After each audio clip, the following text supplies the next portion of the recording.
Hi, everybody. Nice to check in with you this morning. Welcome to Tracy's Tuesday Talk for June 15th.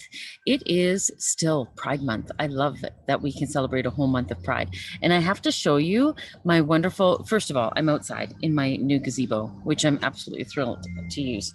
But here's my newest gift. Look at this.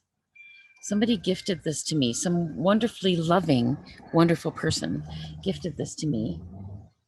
And I put it together, which was not as zen as I was hoping it was going to be. It was a little bit hard on my brain. But anyways, clearly I'm not made for building Lego. But look, isn't that the greatest thing ever? Anyways, I'm carrying it around everywhere, putting it in front of my computer everywhere so I can be inspired all month long. Well, it's going to be forever, really. I'm just going to carry it everywhere where I go, and people are going to be exposed to it no matter what. So that is wonderful. What a great way to celebrate Pride. And there's lots of ways to participate with Pride Month. Some of you know some things, so do feel free to share those events. There are things happening all over the city, yeah, feel inspired to participate in all things Pride. It's also Indigenous Awareness Month still, and so there are lots of ways to participate in Indigenous Awareness Month. I'm going to be sending out a newsletter from Chinook Winds region, which outlines some of the events that they're hosting through Tony Snow, our Indigenous minister, and lots of ways to participate and to engage in conversation and to, wrestle with all sorts of things. We've been wrestling a lot. A lot of hard, heavy things that we've been wrestling with lately. And so, but we have no choice, right? These things come to light and we have to wrestle with them. This is what we're called to do as people of faith, is to get out of our comfort zones, have open minds, and wrestle.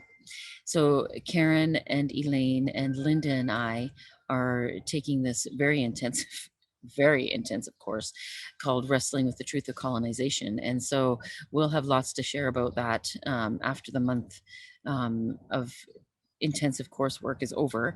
And so Justin and I decided that we're going to have a day in early July. Not sure if it's going to be in person or on Zoom yet, but where people can come and we can just talk. We can debrief all the emotions that we might have around Indigenous issues and concerns, and the residential school burial sites, the children that are now painstakingly, hopefully, going to be identified. And as we do that, we lift up our prayers.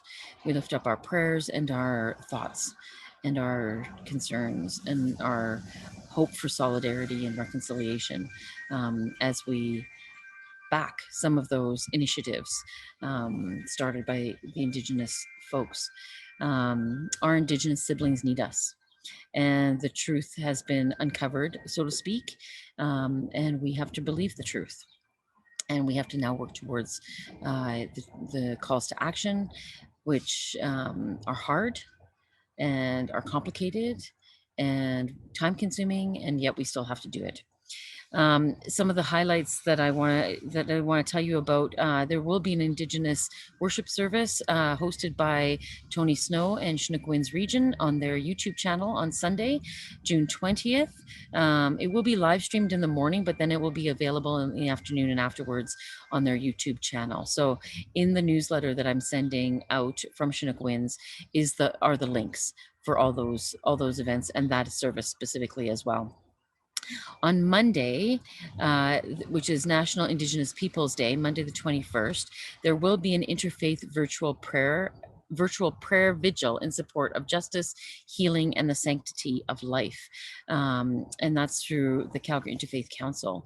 And like I say, there's lots of ways to participate in Indigenous Awareness Month. And so you just have to look it up and you have to go and do some things. And hopefully we can get together in early July and we can share some of those experiences and talk about some of the highlights, some of the exciting, some of the positive things that you've learned and that you've heard about, and have safe space to be able to talk about some of the hard things and some of the really awful, horrific atrocities that have been brought to light. Um, Jesus brings things to the light. The light comes, whether we want to look at it or not. And so this is our opportunity as people of faith to not shy away from what is being, what the light is shining on. It's our opportunity to wrestle with it and um, to see how we can respond. It's also today, June 15th, is also World Elder Abuse Awareness Day. And so this is still a very real thing, elder abuse and seniors abuse. And so today is the World Elder Abuse Awareness Day. The Canadian Network for the Prevention of Elder Abuse has a great website where there's lots of information and resources and things that you can learn about and how you can respond as well. And I'm going to send that link out with the MailChimp as well today. The last thing I just wanted to mention is that the weather is getting good, and I'm doing more and more pastoral care visits outside. I am desperate to see you all and to see you in person, still in a safe way until well, it's always in a safe way. Let's just say that. But being outside is the safest way.